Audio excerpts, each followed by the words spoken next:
Nós, de Evgueni Zamiatin, com tradução de Francisco de Araújo, pós-fácil de Cássio de Oliveira, pela Editora 34. Essa inscrição significa Nós, em russo, Narrativas da Revolução, é a coleção a qual pertence esse livro, Nós. A princípio, eu pensei, quando vi o título, né, que se tratasse da luta de um coletivo, né? Nós, a luta por uma pauta, uma luta coletiva, mas não. Nós aqui nesse livro significa tão somente uma massa homogênea de sujeitos que nesse livro são nomeados como números, eles não são pessoas, são números, né? Então, esse livro é uma distopia, eu considero que ele pode ser também pensado como um romance epistolar, uma vez que o livro se trata da escrita de cartas que serão enviadas através de uma nave espacial para habitantes de outros planetas. Então, poderia ser também um romance epistolar. Sendo uma distopia publicada em 1920, esse livro influenciou a produção de outros livros, outras distopias, dentre as quais Admirável Mundo Novo, de Aldous Huxley, e 1984, de George Orwell. Entre esses três livros há muitas similaridades, das quais, se der tempo, eu vou tratar. Uma delas, já posso adiantar, é que o objetivo dessa sociedade que se instaura nesse livro é a felicidade, a busca da felicidade. E a busca da felicidade em Admirável Mundo Novo, do Aldous Huxley, ela é conquistada a partir da ingestão de uma pílula chamada soma. E aqui nesse livro, a felicidade ela é conquistada através da supressão da liberdade. Vejam só. Esse livro foi proibido na União Soviética, na extinta União Soviética, e ele só foi publicado na Rússia após a perestroika de 1988. Então ele foi publicado primeiramente no Ocidente. É muito comum a gente ouvir as pessoas tratarem da linguagem desse livro como uma linguagem truncada, e realmente não é uma linguagem fácil, a leitura não é simples, principalmente no início. Nós precisamos adentrar o livro para nos familiarizarmos com essa escrita. Por quê? O narrador, esse livro ele é escrito por um narrador que escreve as tais cartas, e esse narrador, o nome dele é D503 e ele é um matemático. E ele nasceu numa sociedade distópica, uma sociedade cuja racionalidade é a razão absoluta, cujo regime político é a autocracia, ou seja, uma sociedade completamente desprovida de direitos e de liberdade. Esse sujeito, portanto, ele nunca viveu uma relação social, ele nunca viveu a experiência do diálogo.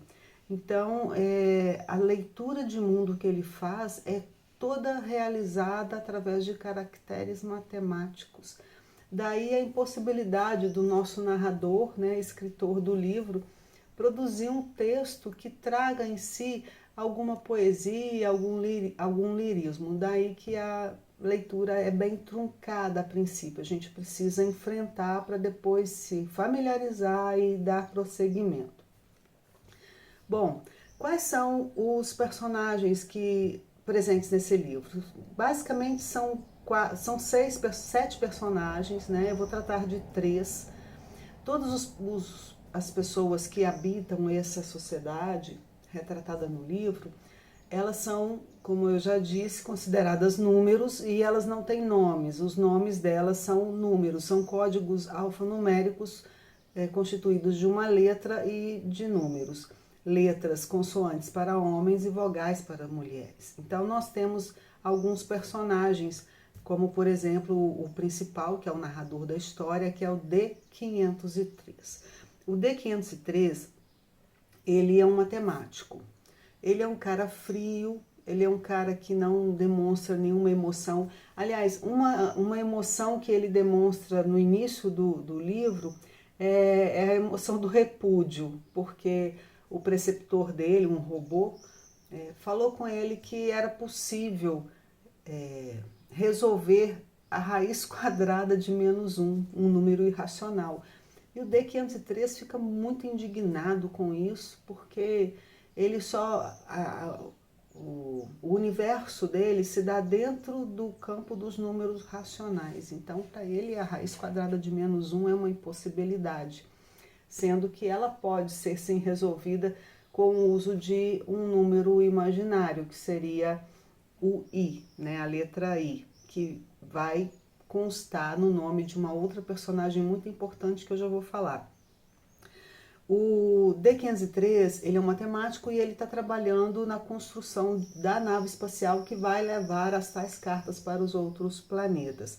Essa nave espacial, o objetivo dela é colonizar os outros planetas, porque essa sociedade na qual se passa a história é uma sociedade que se entende como perfeita. Ela já alcançou a perfeição e eles se consideram deuses. E daí que eles entendem que é dever deles levar esse modelo social, né, que de social não tem nada, para outros planetas, né? Ele, o tempo todo na escrita dele, o D503 enaltece essa estrutura social. Ele considera que a homogeneidade é uma perfeição, ele considera que a organização dessa sociedade com o controle, com a regulação, né?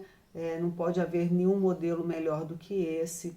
Ele está de acordo que as pessoas não tenham liberdade, porque nessa sociedade a liberdade é vista como a possibilidade do cometimento de crimes. Então, quando se suprime a liberdade, né, se também suprime os crimes e aí se obtém a felicidade.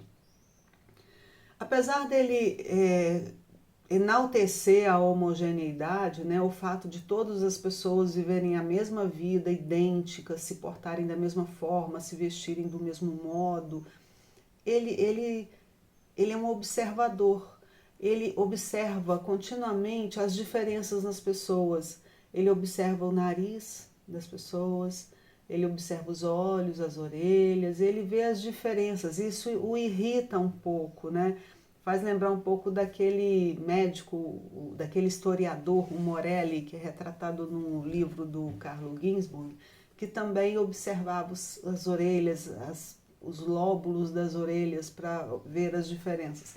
Só que Morelli fazia isso para admirar, né? E o nosso D503 não, ele fica muito indignado, ele acha que o Estado, que aqui é chamado de Estado único, ele deveria dar um jeito de fazer a cara das pessoas todas iguais também, né? Por que um tem um nariz de um jeito e o outro tem outro nariz, né?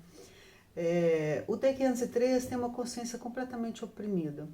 Ele usa a lógica do opressor para entender o mundo, para dizer o mundo. Então, ele é esse sujeito oprimido, um matemático, né, tá construindo essa nave para colonizar, né?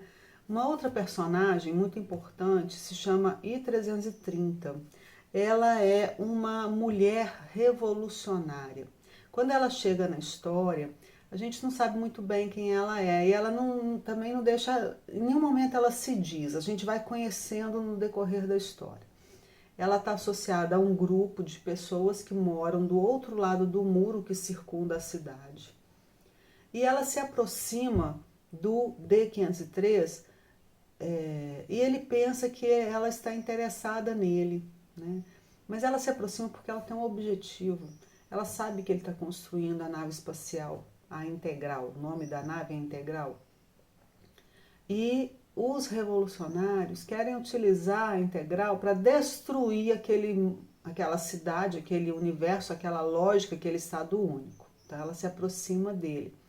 Mas ao mesmo tempo a gente percebe que a I-330 tenta libertar a consciência do D503. Há muitos diálogos, há muitas inserções nas quais ela tenta, né, fazer isso, mas ela não obtém êxito. Eu vou ler aqui algumas falas, né, alguns pensamentos do D503 para vocês se aproximarem da lógica dele. Bom, pensamentos não, né, porque ele não pensa, ele acha que pensa, né? Ele diz assim: então pensei comigo, por que é belo tudo isso? Por que é belo este bailado? E a resposta: porque é um movimento cativo, porque o sentido mais profundo de todo o bailado é precisamente a absoluta submissão estética à ideal falta de liberdade. Então ele acha que a dimensão estética do mundo, ela está justamente na falta de liberdade, no fato dele ser cativo, né? Ele enaltece isso. Uma outra fala dele, ele diz assim: lembro-me de um quadro no museu, uma associação por contraste, certamente, o quadro de uma avenida do século XX, ou seja, do nosso tempo. Uma confusão estonteante e multicolorida de pessoas, engrenagens, animais, letreiros, árvores, tintas, pássaros. E dizem que tudo isso existiu realmente, tudo isso foi possível. Pareceu-me tão inverossímil, tão absurdo, que não pude resistir e soltei uma risada. Ou seja, essa história se passa no século 30. Então, eles se referem à nossa sociedade atual como os antigos. Nós somos os antigos, né? E aí, o D503 um dia vai a um museu e vê um quadro que retrata a nossa sociedade. E ele acha aquilo um absurdo, né? Aquele caos, aquelas pessoas andando nas ruas, animais, flores, plantas, cores, que absurdo, né?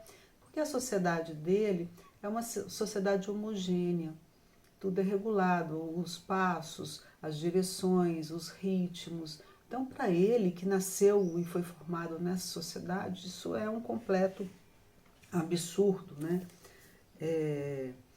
E aí, a I-330, então, ela se aproxima desse homem, né? O objetivo dela é passar a mão na integral. Mas eles começam a ter um tipo de relação e ela dá algumas ordens para ele, sabe? Ela diz, vá a um lugar tal, e aí ele vai, ele obedece, porque afinal de contas o D503 só sabe obedecer. Esse é o verbo dele, obedecer. E eles se envolvem, né? E eu já vou narrar um pouco da história. Outra personagem é a O90. A O90 é uma mulher também, e ela está registrada no nome do D503. Por quê? Nessa sociedade não existe família, não existe nenhum tipo de laço afetivo, amoroso, familiar, não existe. Então as pessoas, elas vivem sozinhas, cada uma no seu apartamento, e elas estão registradas nos nomes de outros números. Então, a O90 está registrada no nome de D513. Isso significa que eles podem praticar sexo, né? A O90, ela é curiosa. Ele trata a O90 como uma gorduchinha que tem as dobras. A forma que ele tem de retratá-la é que ela tem as dobras das mãos gordinhas e ela aparenta ter uma emoção, porque ela sente ciúme dele, ela tem ciúme dele com a I-330, dá a entender que ela é apaixonada pelo D503, e tem um momento na história em que ela pede a ele para ter um filho dele, né? Ela quer engravidar, apesar de ser proibido nessa sociedade. E ela quer engravidar porque ela quer sentir o bebê dentro do ventre, mesmo sabendo que esse bebê vai ser retirado dela e ela vai ser condenada à morte. Como é essa sociedade, então, retratada aqui? Essa sociedade, ela foi constituída a partir da Guerra dos 200 anos. Tá? Essa Guerra dos 200 anos, ela aconteceu entre cidade e campo. A cidade e o campo guerrearam, a cidade venceu e o campo foi extinto. O camponês foi extinto. Não existe essa figura na história. Tanto que a alimentação nessa cidade é feita a partir de um derivado do petróleo. É a única coisa que eles comem, um derivado do petróleo. Não há cultivo, não há plantação. A partir dessa Guerra dos 200 anos, foi então imposto um Estado único, chamado Estado Único, que é uma autocracia. O líder dessa autocracia é nomeado como benfeitor.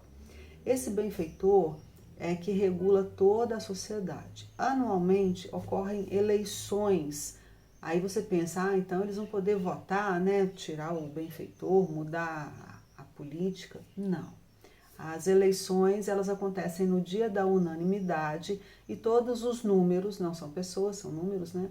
Eles precisam estar presentes para revalidar a liderança do benfeitor. Só isso, é só mesmo para constar, tá?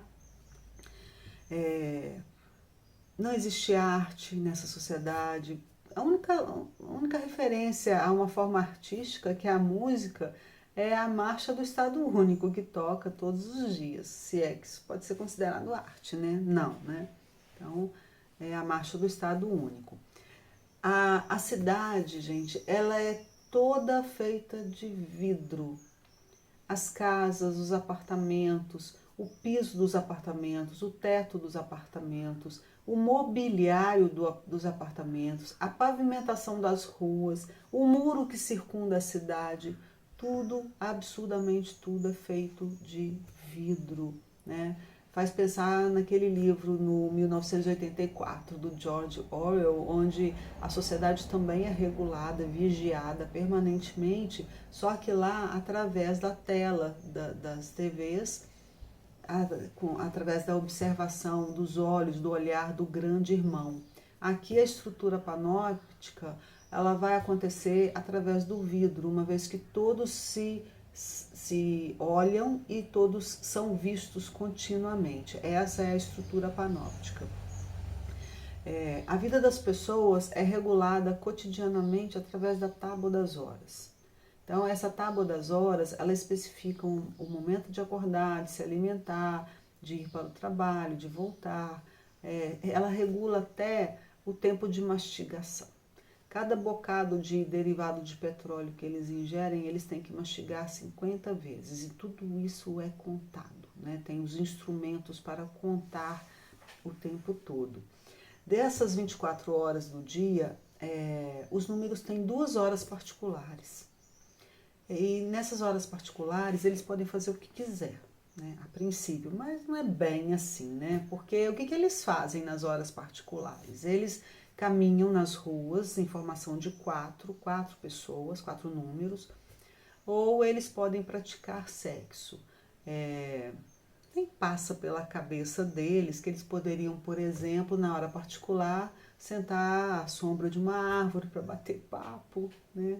Não, isso não passa na cabeça deles. Até nas horas particulares, eles continuam obedecendo a regulação do Estado Único. Inclusive, o D503 acha que o único defeito do Estado Único é que ele ainda não deu um jeito de regular as horas particulares, né? Então, eles caminham ou eles praticam sexo. Como que eles praticam sexo? Para a prática do sexo, é obrigatório a solicitação de uma autorização ao Estado Único.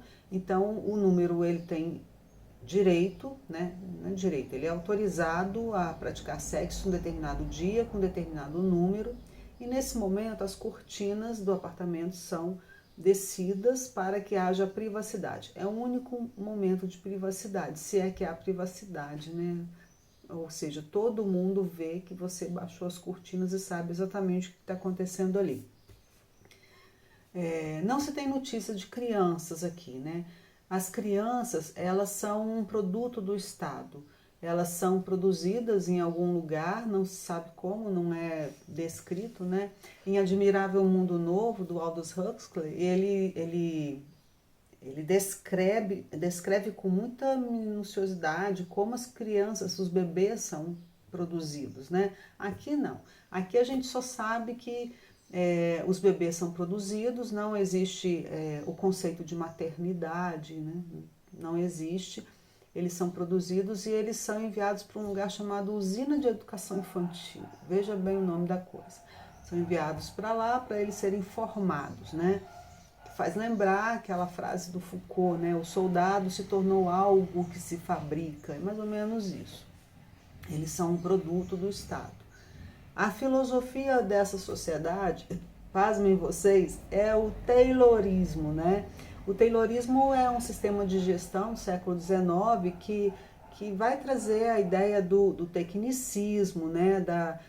Do controle do gesto do operário, da especialização do movimento e regulação do movimento do operário. Ou seja, o Taylorismo foi criado para ser aplicado na fábrica, né?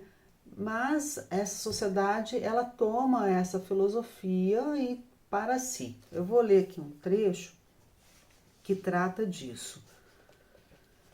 Veja bem o que o D503 fala sobre o Taylorismo. Taylor realmente foi o maior gênio que os antigos tiveram. É verdade que ele nunca atinou com a ideia de aplicar seu método à vida em geral, a cada movimento, ao dia e à noite. Não foi capaz de integrar seu sistema da primeira à 24ª hora. Apesar disso, como é que foi possível terem escritos bibliotecas inteiras sobre um tal Kant, sem notarem o grande Taylor, um profeta que soube enxergar o que só existiria 10 séculos depois? Né? Como foi possível, né? Bibliotecas inteiras sobre Kant e nada sobre Taylor? Né? Como que a nossa sociedade, nós os antigos, que há décadas estamos aqui criticando o Taylorismo, né? Como ele acha um absurdo que nós não tivemos feito algum proveito do Taylor. Então, o Taylorismo é a filosofia dessa sociedade, assim como o Fordismo é a filosofia, né, é o Deus da sociedade que está descrita em 1984, em Admirável Mundo Novo, do Aldous Huxley. Né? Bom, qual é a história desse livro? A história é a seguinte: está sendo construída uma nave espacial que vai levar cartas, né, odes, poemas, descrições, relatos para os outros planetas. O objetivo é a colonização, ou seja, a catequização, porque esses caras aqui, eles acham que eles já são deuses, eles atingiram a perfeição, então eles têm que ir lá catequizar e colonizar. O D503, ele trabalha nessa construção dessa nave espacial e um dia uma mulher, ele vive a vidinha dele, né? Ele pratica sexo com a O90, mas não existe emoção, não existe relação afetiva, nada. Um dia, uma mulher se aproxima dele, é aí 330, mas ela não chega dizendo, olha, eu sou uma revolucionária, eu quero acabar com isso daqui. Claro que ela não faz isso porque ele é um alienado, né? Ela não ia conseguir nada com ele. Mas ela vai circulando ele, se aproximando dele, dominando, de certa forma, porque ela passa a dizer coisas, vai lá me encontrar no tal lugar, assim, assim, e ele vai, né? Ele vai se encontrar com ela, e esse lugar é chamado de Casa dos Antigos. A Casa dos Antigos é uma habitação do século XX, ou seja, uma de nossas casas, né, que foi lá preservada como um museu, né, e ele vai lá, o D503 encontra-se lá com a I330, e ele acha tudo muito estranho, né, paredes opacas, são paredes de alvenaria, ele acha tudo muito estranho, inclusive há lá uma estátua, um busto, né, e ele fica olhando para aquilo, acha aquilo estranhíssimo. Era a estátua do Pushkin, que é o maior poeta da Rússia, e ele não conhecia, né. E a I-330, ela acaba levando o D-503 para um outro lugar. Eles descem através dos subterrâneos, passam debaixo do muro que circunda a cidade e vão para o outro lado do muro. E lá eles têm contato com uma população inteirinha que vive nas matas, nos campos, né? É uma população que não foi subjugada pelo Estado Único e que vive livremente. O D503 fica espantadíssimo. Primeiro que ele acha super estranho pisar na terra, pisar num lugar que não é plano, liso, que é vítreo, né? Ele acha tudo muito estranho, aquela gente que anda a cavalo, né? Que conversa, que se alimenta de umas coisas impensáveis, né? Frutas. E aí eles têm esse contato, né? E o que acontece com o D503 quando ele conhece a I330? Ele consegue se libertar? Ele consegue se libertar da opressão que é exercida sobre ele? Não. Ele entra em contradição. Um dia ele se olha no espelho e diz que há dois dele agora, o verdadeiro e o falso. O verdadeiro é o original, né? Essa coisa mecânica, submissa, é o verdadeiro. E o falso é isso que está acontecendo com ele, esse desejo que ele não consegue nem entender, porque ele nem sabe o que é desejo, ele não sabe o que é querer algo que não seja aquilo que ele cumpre. Então é o falso, e ele entra em contradição entre o eu verdadeiro e o eu falso. E aí, a I330, então, ela dá prosseguimento ao plano dela, né, junto com os revolucionários, e eles querem fazer isso no dia da unanimidade, né, no dia da unanimidade, que eu vou ler um trecho que trata aqui do dia da unanimidade. O que o D503 fala sobre esse dia, o dia das eleições? É evidente que nossa eleição não se parece com as confusas e desordenadas eleições dos antigos, quando, chega a ser engraçado dizer, não se conhecia de antemão o seu resultado. Construir um Estado baseado em casualidades, algo impossível de se calcular, completamente às cegas, o que poderia ser mais absurdo que isso?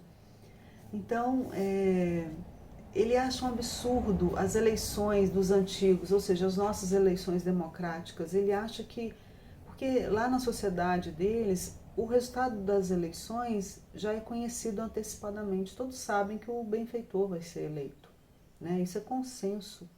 Então, como era possível os antigos fazerem eleições baseados numa casualidade? Eles não sabem o que vai acontecer. Isso é absurdo, né? Eleição já tem que vir com resultado. E aí no dia das eleições, o que acontece? A pessoa que está conduzindo as eleições, né, ela pergunta aos números que estão todos ali reunidos, essa pessoa pergunta se todos estão de acordo com a continuidade do governo, do líder benfeitor. E aí as pessoas levantam as mãos. A seguir, como é de praxe, ele pergunta também se há alguém contra. E lá estão os revolucionários, e eles levantam as mãos. Milhares de mãos são levantadas. E aí, vocês podem imaginar, né? Primeira vez na história que algo sai do compasso, né? Que algo sai do previsto. Então, há perseguições e tal. E o Estado... vou ler aqui para vocês um trecho onde é um diálogo entre o D503 e a I330, onde eles falam sobre a revolução. Veja só que interessante. O D503 diz assim: isso é inconcebível, é um absurdo. Será que não está ciente do que tenciona fazer? É uma revolução. Aí ela diz: sim, é uma revolução. Por que é um absurdo? E ele diz: é um absurdo porque outra revolução não é possível, porque a nossa, eu falo por mim, sem incluir você, a nossa revolução foi a última, aquela da Guerra dos 200 anos, sem dizer que foi revolução. Ela foi a última, não é possível mais nenhuma outra. Isso é do conhecimento de todos. E aí ela diz assim: meu querido, você é matemático, e até mais do que isso, você é um filósofo da matemática. Sendo assim, me diga o último número. Aí ele fica irritado, né? Como assim, o último? Eu não compreendo. Que último número é esse? Aí ela diz: bem, o último, o mais elevado, o maior deles. E ele responde: mas isso, minha cara I, é um completo absurdo. A quantidade de números é infinita. Que número? Que último número seria este? E ela diz: e que revolução é essa que você defende como a última? Não existe a última, as revoluções são infinitas. É um diálogo muito interessante, né? Porque ele está defendendo a Guerra dos 200 anos, que na verdade foi um massacre, né? Mataram todos os camponeses, destruíram as plantações e construíram, né? Impuseram o Estado Único através dessa cidade de vidro. Bom, e aí, depois desse episódio do dia da unanimidade, das eleições, as perseguições são acirradas e o Estado Único tinha colocado em andamento um projeto que implicava em um procedimento cirúrgico para a retirada de um nódulo no cérebro, que segundo eles era o nódulo da imaginação. Então, depois dessa revolução, o Estado Único determina que todas as pessoas todos os números devem ser submetidos obrigatoriamente e rapidamente ao procedimento cirúrgico. Nisso, o D503, ele tem ali um traço de humanidade, né? Que é quando ele chama a I-330 e pede a ela que leve a O90 para o outro lado do muro, para que ela possa ser salva. Acho que é o único traço de humanidade. E a O90, ela é salva com o bebê, né? Ela está grávida. Mas o D513, então, ele é capturado. Ele não é morto porque o Estado Único precisa dele para a construção da nave espacial. Então, ele é capturado e ele é submetido ao procedimento cirúrgico e é subtraído dele a imaginação, que eu acho que ele já nem tinha, né? Sei lá. Mas ele... E aí, durante todo o livro, ele alternava uma consciência entre o verdadeiro e o falso, né, que ele mesmo nomeia, uma consciência oprimida que enaltecia essa sociedade autocrática e uma outra consciência que tentava despontar, que era a consciência da liberdade, né, ele ficava vivendo essa contradição, né, a partir desse procedimento cirúrgico. Então ele se torna o maior defensor, o maior enaltecedor do Estado Único, das suas leis, das suas normas, e por fim ele denuncia a I-330 e ela é capturada e ela é morta. E como é a morte nessa sociedade? A morte acontece através do uso de um instrumento chamado campânula de vidro. Essa campânula de vidro, para a gente ter uma ideia, é como se fosse colocado um ser vivente, né? E uma campânula de vidro cobre esse ser vivente como se fosse uma taça gigante, né, de vidro. E ali dentro é produzido o vácuo. No vácuo, não há propagação de som, né? Só a luz se propaga. Então tem a ver com o som e com a luz, imagine. Agora, vamos pensar nessa situação, né? Um ser vivente dentro desse lugar, dentro dessa campânula de vidro, onde a luz se propaga, ou seja, esse ser pode ser visto, observado, né? Inclusive, essa morte ela é feita em praça pública, para que todos os números possam assistir. Mas o som não se propaga, ou seja, os gritos lancinantes de suplício não são ouvidos, mas a morte ela é vista, ela é observada. Faz muito lembrar aquele capítulo 1 do Vigiar e Punir do Foucault, onde ele descreve o suplício de Damien, que foi também feito em praça pública para que o corpo de Damien servisse como instrumento de controle para toda a sociedade. Ali, no caso da campânula de vidro, é a mesma lógica, né? Então, a I-330 é morta, o D-503 ele continua, né, com a sua consciência oprimida. Esse livro é uma história de uma revolução fracassada, né? A gente fica sempre, a gente lê e fica com esperança de que algo aconteça, de que, sei lá, que o D503 desenvolva sua consciência crítica e que ele se torne também um revolucionário e que eles consigam derrubar aqueles muros e libertar aquelas pessoas. A gente lê o livro com essa esperança, mas não, né? Não, é uma revolução fracassada. O Estado Único vence, né? O regime autocrático permanece, né? A única coisa que acontece que deixa a gente feliz é que o O90 consegue ser libertada. Então, esse é Nós, de Zamiati.